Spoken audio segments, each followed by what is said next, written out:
Assalamu-Alaikum wa rahmatullahi wa barakatuh. This is going to be our fifth video from the book Tasheel Un Nahw. And as we have already discussed in our earlier lessons, that first, as a warm-up and revision, we are going to study few basic concepts of Arabic grammar, especially related to Nahw and Nahw, on which this book is based on. And after finishing those basic concepts and rulings of all the topics covered in Nahw, we will go back to the book and we'll continue with that, inshallah.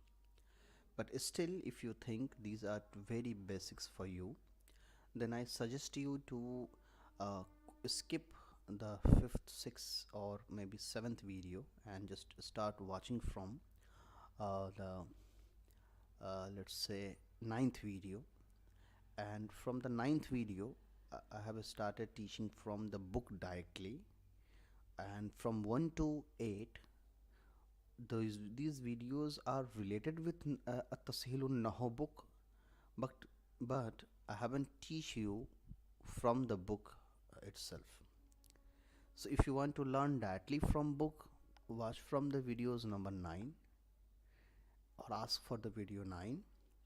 And if you are comfortable with going with from basic to the advanced level, then I suggest you and highly recommend you to continue with this one. So today, inshallah, we are going to learn the types of ism based on Arab, and also the few left topic from the Marifa Nakira chapter, that is Ism Ishara, Ism Mausool, Zamir. And after finishing those topics, I will be teaching you the one of the left out types of Murakkab Naqis, that is Murakkab Tawsifi Mawsuf Sifat.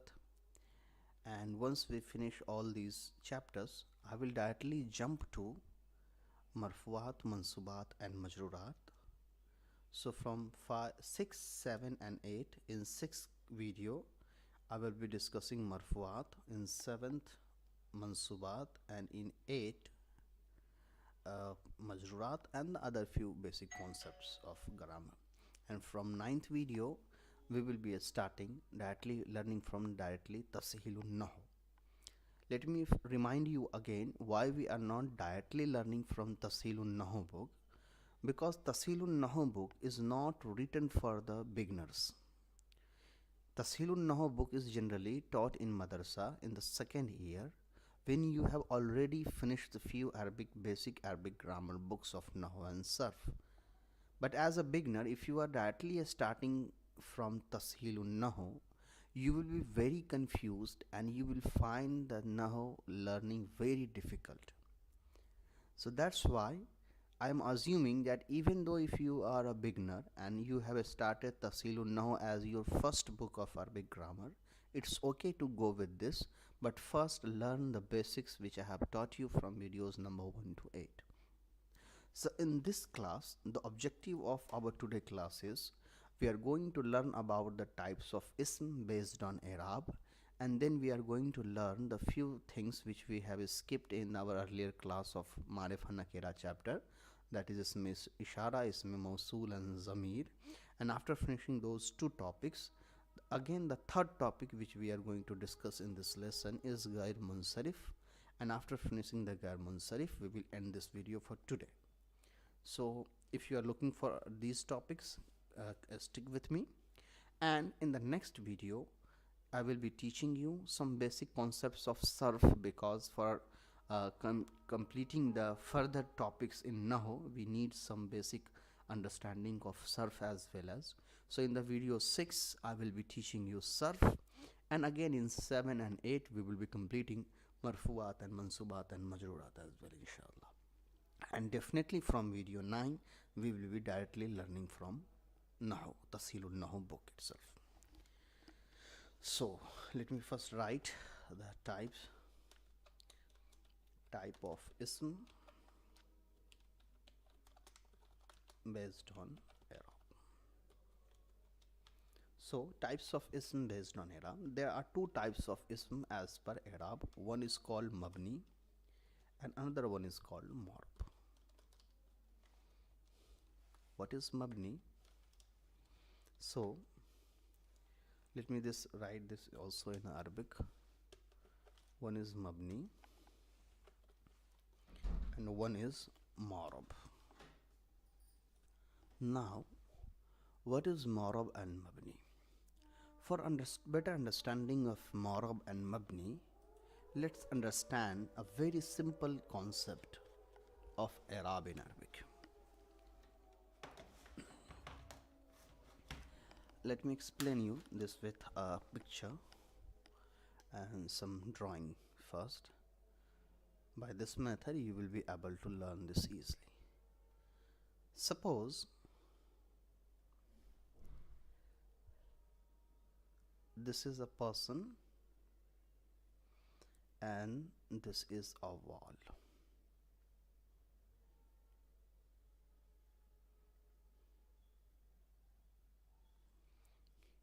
If you hit this boy, he will react. Maybe he will cry or he will hit you back or say something. It means after you hit him, he will react in any capable way, his own way. But if this is a wall and if you hit this wall, it's not going to react at all.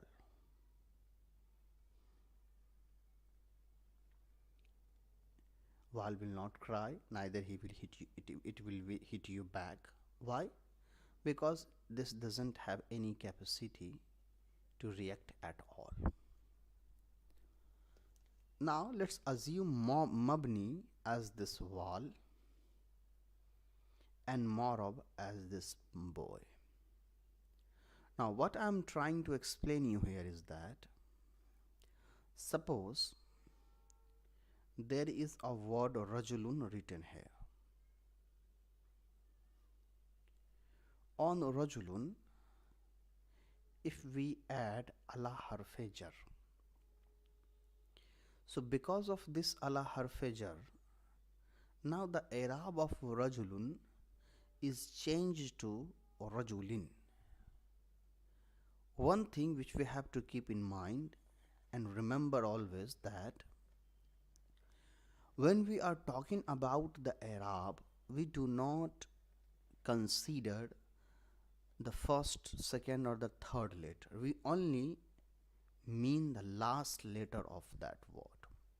So when we are talking about the change in i'rab, it means the change of i'rab on the last letter of that word.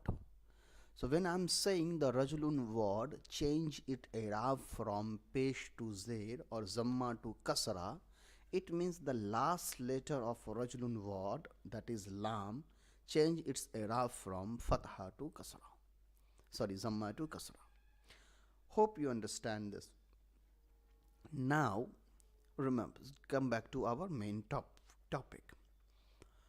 Where before ala harfe jar, there was zamma on rajulun word, but when we add ala harfe jar on rajulun, ala harfe jar force this word rajulun to change its i'rab to kasra, because harfe jar gives zair or kasra to ism. So this rajulun word simply with ease change its i'rab.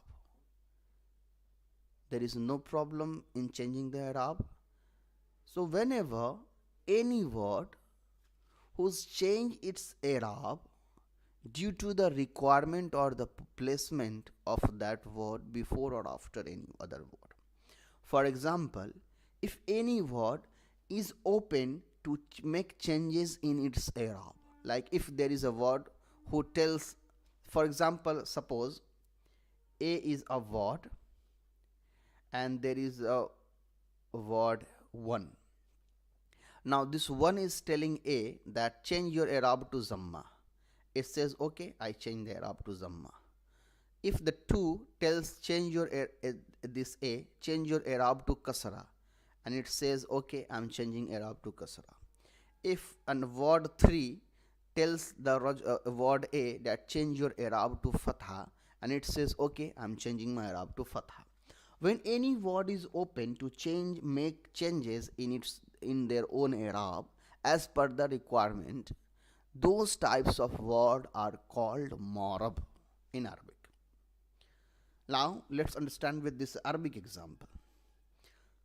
I'm going to write you three different words here. Let's see. Here I'm writing Nasar. You don't have to worry about any of these things. Just look for the i'rab of rajulun. Nasara rajulun, that's the first word. Second, Nasartu rajulan, that's the second i'rab. And the third sentence is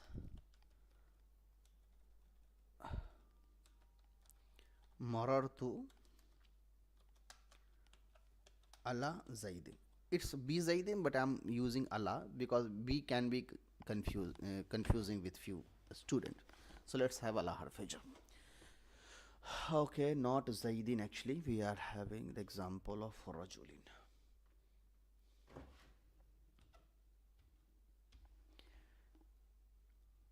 Now, don't worry about the rest of the words. Only check the i'rab of Rajulan. In the first sentence, the i'rab is having zamma.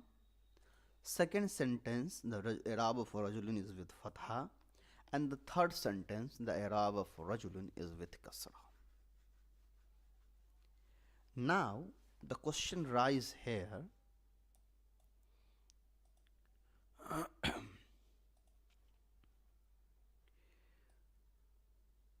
Same word, but different i'rab. Why? Because I told you, just suppose this here Nasara is ask this word Rajulun to have zamma. So the Rajulun word accept the request of Nasara and change its i'rab to zamma. Now in the second sentence, this Nasartu ask Rajulun word to change its i'rab to fatha. So as per the request, Rajulun word change its i'rab to fatha and become Rajulan. In the third sentence, this Allah ask Rajulun word to have kasra and the Rajulun accepts its i'rab. So here in these three sentences you will see whenever some word approaches the Rajulun word to change its i'rab, it simply accepts that their request and change its i'rab. So these types of word which accepts the change in i'rab and change their i'rab as per the requirement are known as marab. And just opposite to marab, we have mabni. Mabni do not change its i'rab. Have example first. I'm saying Nasara haza. Second sentence, Nasartu haza. And the third sentence, Marartu ala haza. In these three sentences, you will see haza remains the same. There is not a little bit changes in all these three haza. Why? Because haza is mabni and mabni do not comply with the request, do not comply with the request of the previous word. It simply remains same and constant in every position, in every placement. So that's the difference between marab and mabni.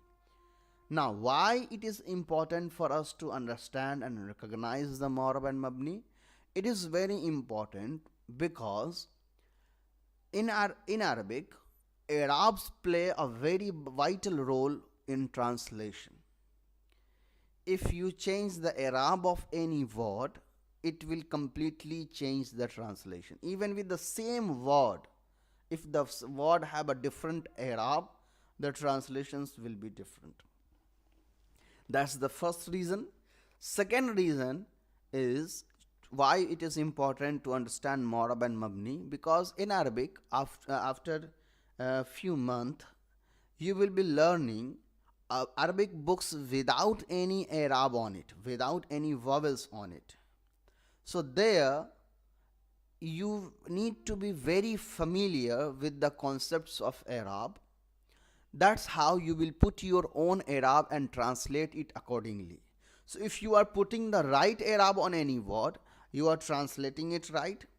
And if you put a wrong Arab on any word, you will translate that word wrongly. So that's why it is important for us to understand the Mu'arab and Mabni, and also what are the Arab acceptable on Mu'arab or Mabni. Now, as we have understood the concept of Mu'arab and Mabni, let's understand the types of Mabni. So in Arabic language, there are 8 Mabni, and apart from these 8 Mabni, all our words are Mu'arab. So Mu'arab are uncountable. Mabnis are very little and countable. That's why we are saying there are 8 type of Mabni, from which we are right now we are only going to learn about 3. One is Ismul Ishara, Ismul Isharati. Second one is Ismul Mawsul, and the third one is Zamir. Why we are focusing only on these 3 types of Mabni? Because these 3 types of Mabni is also the part of Marifa Nakira chapter. So Isme Ishara, Isme Mawsul and Zamir is also the types of Marifa. So that's why we are learning these 3 only right now. So let's start with Isme Ishara. What is Isme Ishara? Ism means a noun, a word. Al-Ishara means indicate or point. So any word which is used to indicate or point towards something or an object is known as Isme Ishara. A ism which we use to point or direct towards something is called Ismul Ishara, the ism of Ishara, that it is Muzaf Muzafile, like Kalamu Zaidin, pen of Zaid. Now there are few major concepts which we have to understand while learning Ismul Ishara. I'm going to explain you right now. Let's see. Suppose this is you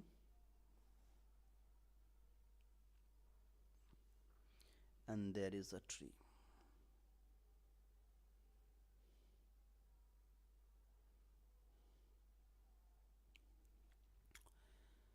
Now, if you are pointing towards this tree, in Arabic grammar term, this tree will be known as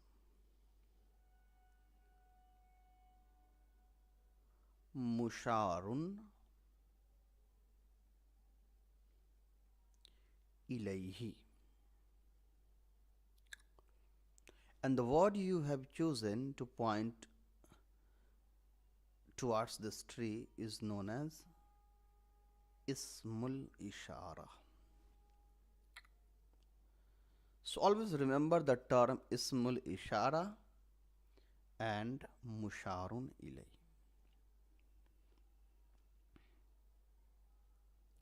Now, one more thing. Suppose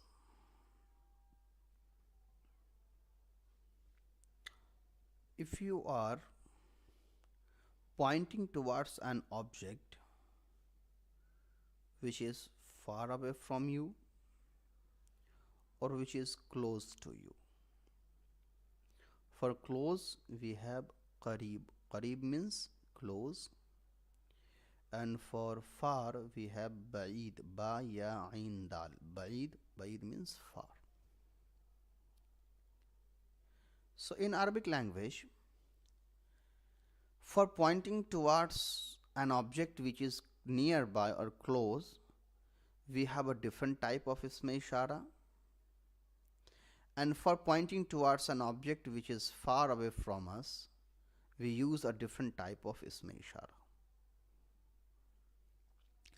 Similarly, for muzakkar word, we use a different type of ism ishara, and for muannas, other type of ism ishara. It means for pointing towards the muzakkar and muannas, we have a two different type of ism ishara based on the gender as well. Also, per wahid as per quantity, that is wahid, tasniya and jama.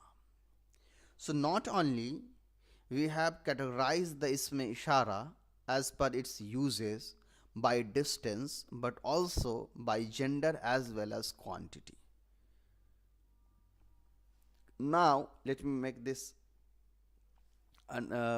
easy to understand first.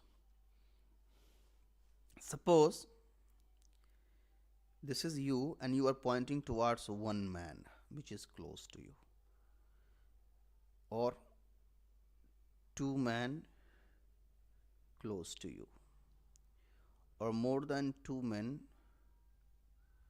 close to you. Similarly, if you are pointing towards one female close to you,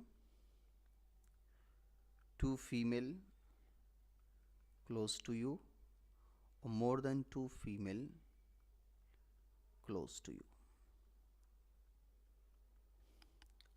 Again, if that one man is far away from you, or two men far away from you, or three men far away from you, or one woman far away from you, two women, or more than two women. So for pointing towards each and every musharun ilay, we have a very different type of ism ishara, and we have to memorize those ism ishara. Why it is important? Because when you are pointing towards something, that ism ishara tells the reader that what type of object that musharun ilay is, and how we are going to translate, whether that object is muzakkar or muannas, or wahid tasniya or jama, or close or far away from us. Now I am going to make a table which will help you to understand this more easily and clearly. So let me make this table.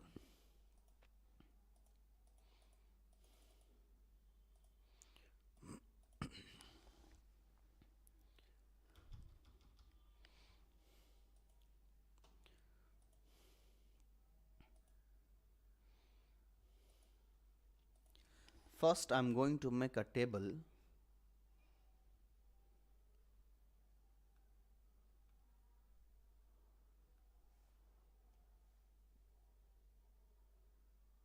for qareeb.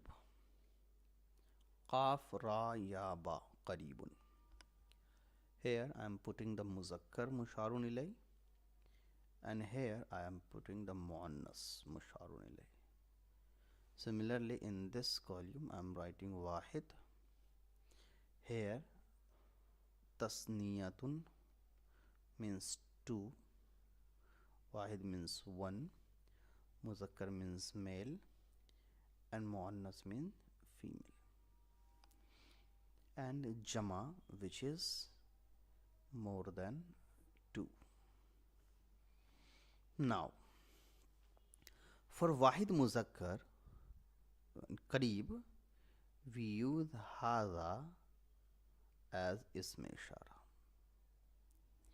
For tasniya, we use hadhani, and for jama, we use haulai. For muannas we use hazihi. For tasniya muannas we use hatani, and jama muannas is similar to jama muzakkar. Let's understand this with one example also.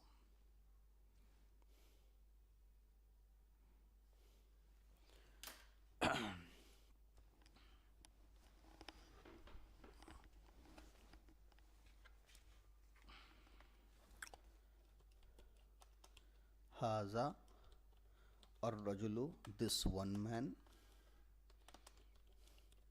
Hazani ar-rajulani, these two men. And haulai ar-rijalu, these all men. Then hazihi al-imratu, this one woman. Hatani al-imra'atani, these two women. And haulai an-nisa'u, these all women.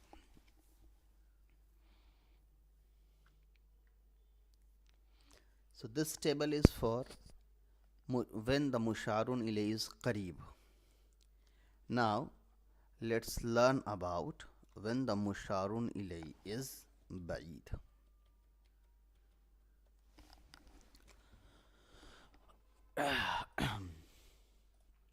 Let me remove all this first.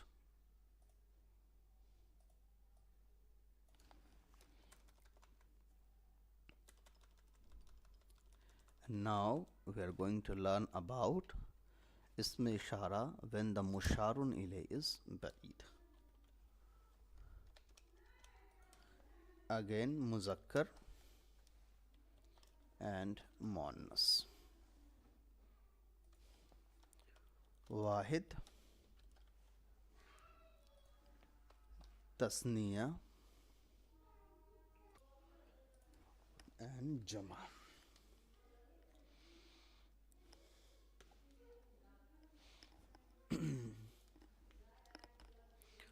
So for wahid muzakkar ba'id we use hazihi.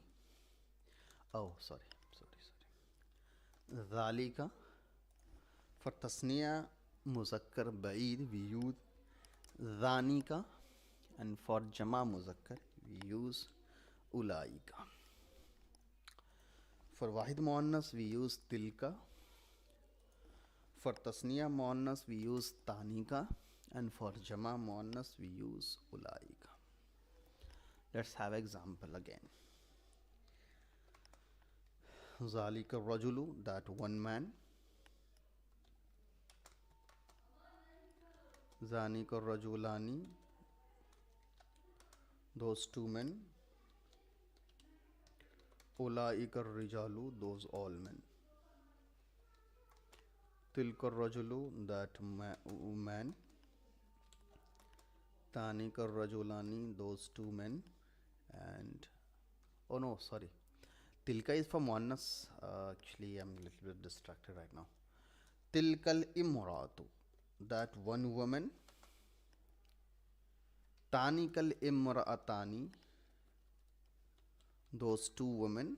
And ulaika nisa'u, those all women. So these are the examples as well as the types of ism ishara we use to point towards any musharun ilay. Few things we have to keep in mind. Haza rajulu and haza rajulun. There is a huge difference between these two sentences. The first sentence, that is haza ar-rajulu, where the ar-rajulu with alif lam, the musharun ilay. This is the perfect example of ism ishara and musharun ilay. Okay? So always remember, the ism ishara and musharun ilay makes an incomplete sentence, not a complete sentence. That's why haza or rajulu, I'm translating this as this man only. I'm not saying this is a man, a complete sentence. No. I'm saying haza rajulu, this man. Because isme ishara and musharun ilay always make an incomplete sentence. Now you may be wondering, then why hada rajulun is written like this, and whether are the haza rajulun also creates an incomplete sentence? No. This sentence haza rajulun is a complete sentence. The translation of haza rajulun is this is a man. Let me write the translation also, so this will help me and you to understand this easily.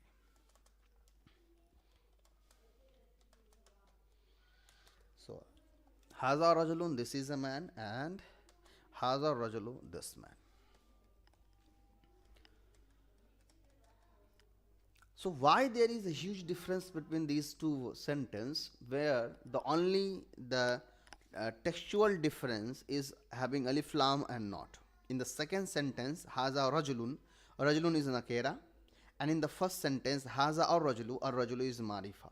But only because of this alif lam we are completely making a different sentence. Second one is complete and the first one is incomplete. Why?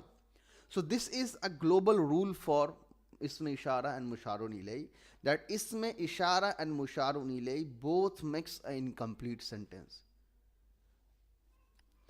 Isme ishara is incomplete without musharun ilay, and musharun ilay is incomplete without isme ishara. So they both need each other. That's why we always use isme ishara musharun ilay together. But again, for any object being musharun ilay, it should be marifa, not nakira. Why? Because we already knew isme ishara is a part of marifa. So if it's a part of marifa, it's going to be marifa. Now, why we are not saying haza rajulun as a marifa nakira? So haza rajulu with the first one with alif lam, that's the perfect example of isme ishara and musharun ilay. But the second example haza rajulun, where the rajulun with tanween, it is not example of isme ishara and musharun ilay completely. Yes, there is isme ishara and there is musharun ilay, but this is not considered as isme ishara musharun ilay as per grammar rule. Why? Because I just told you musharun ilay should be marifa. Here rajulun is musharun ilay, but it is not marifa. So in a grammatical literal term, we cannot use rajulun as musharun ilay here. We cannot say that here rajulun is musharun ilay, and if there is no musharun ilay, again we are not going to say haza here as a isme ishara. It's a isme ishara word, but right now in this sentence it is not isme ishara, because it does not fulfill the rule of isme ishara and musharun ilay. Still, if you are not able to understand this clearly, just skip this part and remember only one thing which I am going to tell you right now, is that musharun ilay should be always marifa, and isme ishara musharun ilay meets together to form an incomplete sentence. That's what you should remember from the all discussion. Now let's jump to our second topic, that is ismul mawsool. What is ismul mawsool? Ism mawsool, mawsool means the one who helped to create a bond between two things. So as per its meaning, it is very clear. Though ism mawsool are those type of ism which helps to create a bridge between two words, which helps to join the two words together. Now, how ism mawsool join two words together? What are the criteria? What are the rules? We are not going to discuss all these things right now. We are going to left these things to be discussed in our Tasheel Un Nahw book. Right now I am only going to uh, uh, write down all the isme mausul, how it's used, where it is used. We will be discussing inshallah in the book with a proper example and with a proper definitions inshallah. For now, just remember, isme mausul are the ism which is used to create a it's isme mausul acts like a bridge which fill the gaps between two words and join two words together.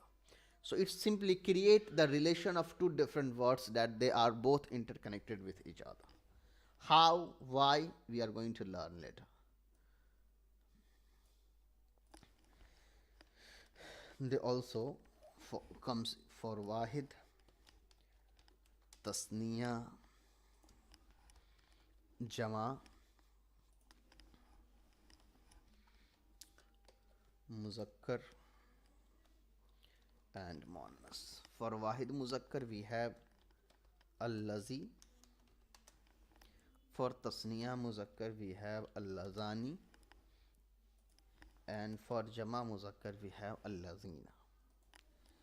Tasniya muannas allati, sorry, wahid muannas, tasniya muannas allatani, and jama muannas allati or allawati.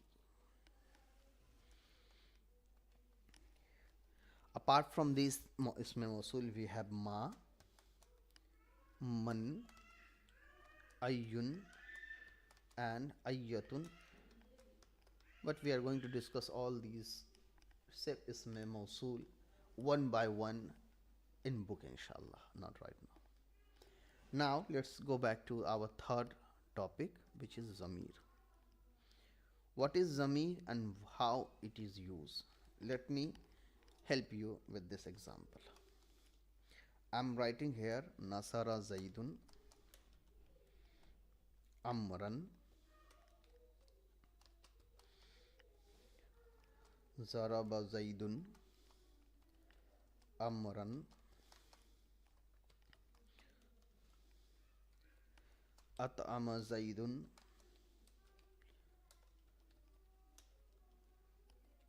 Amran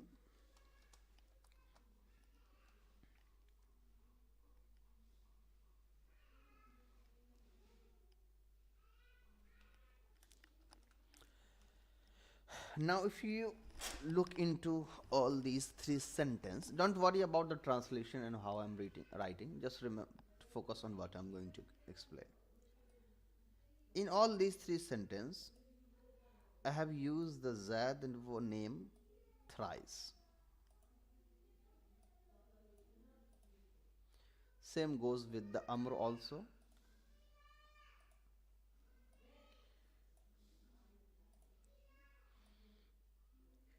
Now,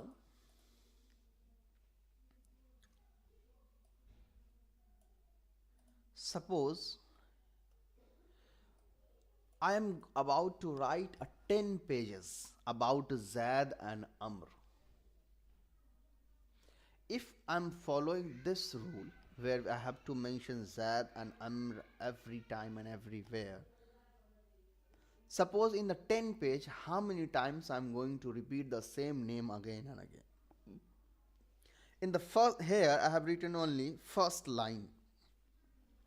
In the first line, I have repeated the Zaid name 3 times as well as Amr name 3 times. But now, if I have to write the 10 pages, I think multiple times, maybe 100 times or 500 times, I have to write the Zaid and Amr name again and again. So I think you already know that it is very bad if you are repeating the same word again and again in Arabic, any sentence or any language. It is not good. So in Arabic language, it is prohibited and denied to use the same name or word again and again unnecessarily. If it is necessary, it is important, then we can use this repetitive word. But in general, we are strictly and highly recommended not to repeat the same word again and again. Now I'm going to write the another sentence, another 3 line, same sentence, but this time I'm going to use the zamir and you will see the difference.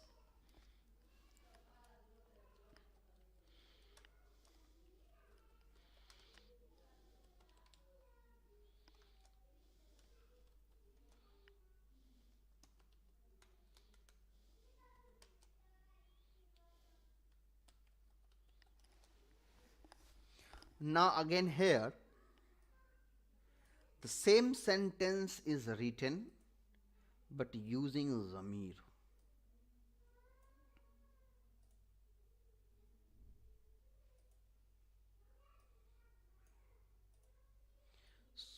The translation of both these sentences are completely same and equal, but in the first sentence we have repeated the Zad and Amr name twice after writing the first original first time, and in the second sentence after writing for the first time we have used the zamir instead of repeating the same Zad and Amr name. So this first, let me read this. First sentence is Nasara Zaidun Amran, Zaid helped Amr. Zaraba Zaidun Amran, Zaid hit Amr. At'ama Zaidun Amran, Zaid feeds Amr.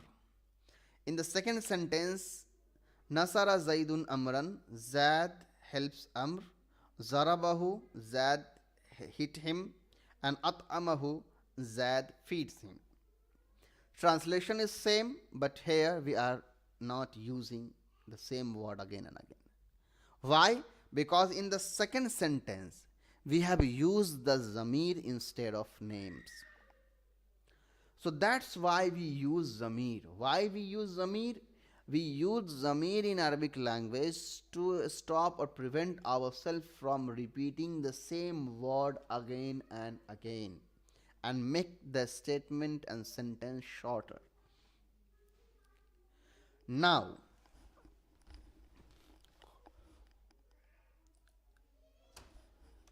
this is who, and this who represent the amr.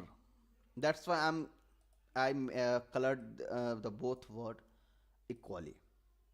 So this who is represent the amr. So here who means amr is written here, not actually, but we can assume while translating. So by this who mean there is a amr written here. So this who is called zamir, and who is returning or referring to amr. Who is returning to amr, because this who is nothing but amr. So amr is called marja. Marja means a place of returning. Marja. So I hope you understand the zamir and marja. Now, how to use zamir, where to use zamir, all we are going to discuss inshallah in the upcoming chapters. Right now I'm only going to write the 14 zamir and their meaning. You can memorize it for fun, and we are also going to learn this in the separate chapter. Huwa means he, one man. Huma, those two men. Hum, those all men. Hiya, she. Huma, two women. Hunna, all women. You can translate the way you like, because their translation is actually clear when we use in the proper sentence. Anta, you one man. Antuma, you two men. And antum, you all men. Anti, you one woman. Antuma, you two women. And antunna, antunna, you all women. Ana, I. And nahnu, we all. These are the 14 zamir. Its uses, its place, its ruling we are going to learn later inshallah. Now the next topic is غير منصرف. غير منصرف is actually one of the complicated chapter in grammar. So right now I'm going to skip all the complicated part and just tell you the very easiest way to understand غير منصرف, and the more discussion related to غير منصرف we will be leaving these topics for the book. غير منصرف. What is غير منصرف? See, one type of ism which is moro, which completely changed its i'rab. Another type of ism which is mabni, which do not make any changes in i'rab. There is a third part, or some scholars have stated غير منصرف as the part of moro. So it's okay, you can add you can use or consider or assume غير منصرف as a type of moro ism, or you can understand it as a separate. غير منصرف are those ism in Arabic language which do not accept alif tanween and zair kasra. For example, if Ibrahim is غير منصرف, we cannot add Ibrahimun or Ibrahiman or Ibrahimin. We cannot add tanween. Either we should write Ibrahimu or Ibrahima. Similarly, if we are adding ala harf jar before Ibrahim, we cannot add Ibrahimin or Ibrahimi with zair, because غير منصرف do not accept tanween or zair. So instead of zair, we add zabar on it, ala Ibrahima. So this is the ruling of غير منصرف. How to recognize غير منصرف, how we can able to find غير منصرف, so we are going to learn later. For now, just remember, غير منصرف are very few and countable in numbers. So just memorize it by heart and you will find no difficulties in recognizing غير منصرف. There are few also other patterns too, which we are going to leave those patterns for book, because if we are learning from the book itself, then there is no need to discuss all those things here. Right now we are only learning the basic things, the rules and few concepts. In the tomorrow class I will be teaching you sarf, because it is required to understand the upcoming chapter of Nahw. So that will be the video number 7 tomorrow, and the day after tomorrow I will be the video number 8. I will be completing marfuat and mansubat, and after that the whole book will be we will be starting, the whole summarization chapter is complete, and we will be starting the from the book, inshallah. That's all for today. Hope you enjoy the lecture and understand everything.